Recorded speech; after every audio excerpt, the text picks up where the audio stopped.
You mentioned the president's Truth Social. Is the U.S. military considering military options for Iran? I don't want to get out in front of the president or the secretary, but clearly, I mean, I think the president's Truth Social was pretty clear. And I think the meaning is right there for everybody. I think everybody understands what he means. I don't want to get out in front of the president, but all options are on the table at this time. Thank you, sir. Ladies and gentlemen, thanks for the opportunity to provide you a brief operational update on our operations against the Houthis. On Saturday, the 15th of March, shortly after 1 p.m. Eastern Time, at the direction of the President, U.S. Central Command began precision strike operations against the Houthis to restore freedom of navigation and American deterrence. The initial wave of strikes hit over 30 targets at multiple locations, degrading a variety of Houthi capabilities. These included terrorist training sites, unmanned aerial vehicle infrastructure, weapons manufacturing capabilities, and weapons storage facilities. It also included a number of command and control centers, including a terrorist compound where we know several senior Houthi unmanned aerial vehicle experts were located. On Sunday, strike operations continued against additional headquarters locations, weapons storage facilities, as well as detection capabilities that have been used to threaten maritime shipping in the past. Today, the operation continues, and it will continue in the coming days until we achieve the president's objectives. Thanks, and I look forward to your questions. And with that, in this very crowded briefing room, I'll take some of your questions. And the first, I'll go to Logan from Newsmax. Sean, thank you for taking my question. This really is for both of you. A question about the Bashat. That's Iran's spy ship that has been directing the Houthis throughout this conflict. Is it still operating in support of the Houthis? If so, do you know where it is? General, turn it over to you to address that. Sure. We know that the Iranians have provided a variety of assistance to the Houthis over the years, including some suspected intelligence. We do know that some had previously come from the Bashat. The Bashat is not currently being used for those operations, but we do know that other vessels are contemplated for those sorts of operations, so we're watching very closely to see if they return to the AO. I would also say that, when you look at how the previous administration conducted business with Iran, they really empowered Iran to fund and export terror all around the world, whether it's with Hezbollah, Hamas, specifically with the Houthis.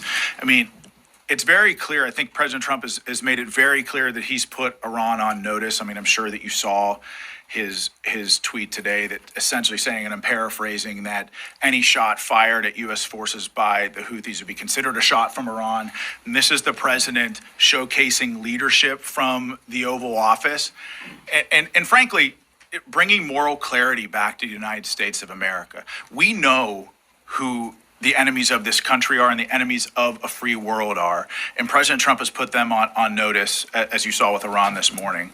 Sean, if the Iranian ships are operational, start helping the Houthis, will they be targeted? And for the general, any sense of number of military casualties so far and any civilian casualties in Yemen? Well, that's a great question, General. You'll permit me to answer? Sure, go ahead. So I think that I certainly don't want to get out in front of the commander-in-chief and the secretary as it pertains to clearance of strikes and who will be targeted. But I think the president's made very clear that all options are on the table. Yeah, Tom, just on your question of casualties, military casualties, we have some initial estimates. I hesitate to say what they are because they're very much estimates at this point, but I think in terms of dozens might be a safe overall characterization. Dozens of military? Yeah, dozens of military casualties so far, but I really can't characterize it much better than that at this point. We'll learn more as we go. On the civilian casualty side, no indications of any civilian casualties. We, of course, have seen some of the accusations by the Houthis. We look at those closely when they do come in, but we have no credible indications of any civilian casualties. And I'd like to add to what General Grinch said. Anytime you're close to an operation like this, having been, in combat front towards enemy before, the fog of war is a real thing. So before we announce something here from the podium, we're going to make sure that we get it right. And I think part of that is just taking the time to evaluate and doing a proper battle damage, BDA battle damage assessment, sensitive site exploitation. And frankly, that stuff just takes time. And so before we make any sort of those announcements, we're going to do a real hard look and make sure that we get it right before we announce it to you. Yes, thanks so much for doing that, Sean. Two questions. After U.S. response to those attacks, and secondly, The Pentagon has deployed the USS Gravely. And can you tell us a little bit about what it will be doing there exactly, what its mission will be? So I guess I'll address the first part of your question first, Christina, and General, I'll let you chime in.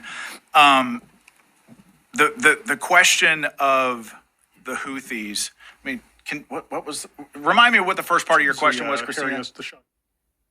Will there be a response to the Houthi attacks on the Truman? It was that, I got you. So first of all, we did get reports of the Houthis firing ballistic missiles and some one-way attack drones against U.S. forces in the region. Those attacks were largely ineffective and didn't come anywhere near U.S. forces in the region. Again, the commanders in command of those vessels were, I mean, they were completely on point with regards to defending. They were not effective attacks. And so I would also say the second part, the answer to the second part of that question is that the response is ongoing. I mean, this isn't, there's going to be, as I mentioned, a very clear end state to this. And I think a lot of that has to do with how the Houthis respond. Firing at U.S. military personnel in the region and shooting at our ships and shooting at our drones and putting American lives at risk is not a good way to end this conflict. The Houthis could stop this tomorrow if they said, we're going to stop shooting at your people. But they've clearly chosen not to do that. And so this campaign will be relentless to degrade their capability and to open up shipping lanes in the region and to defend our homeland. But General, Thanks, Sean. The only thing I would add is, the Houthis claim to have tried to attack the Harry S. Truman. Quite frankly, it's hard to tell because while we're executing precision strikes, they missed by over 100 miles. So I would just tell you their effectiveness, I would question anything that they claim in the press that they're doing or not doing. It's very hard to tell what they are just based on their level of incompetence that they've demonstrated so far. Thank you very much. Will this operation include sending ground troops into Yemen? If so, how do you achieve your objective of making them say enough without sending ground troops?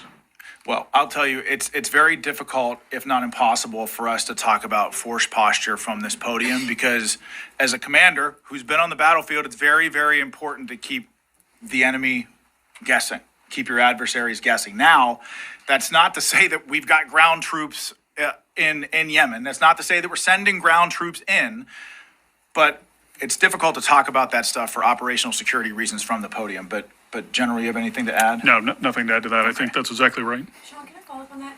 You said that one of the things that you were waiting to do for the BDA was sensitive site exploitation. Does that include U.S. boots on the ground or any kind of American personnel on the ground to do that?